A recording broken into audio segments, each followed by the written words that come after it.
Защото това за мен е голям факт. За теб е голям факт. А дали ще ви оцелее книжката? Да, ще оцелее. Какви мерки за нейната безопасност ще я приложиш? Тати много харесва Царо Лъв. Как ще я опазиш книжката?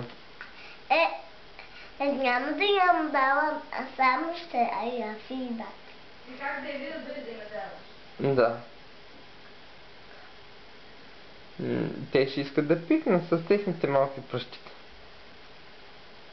Ти какво ще направиш тогава? Нищо.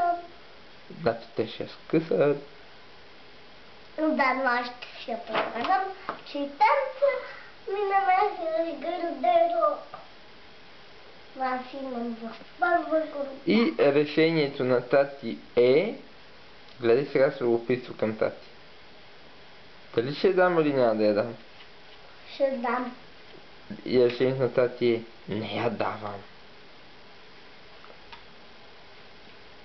Май. Приемаш ли решението на тати?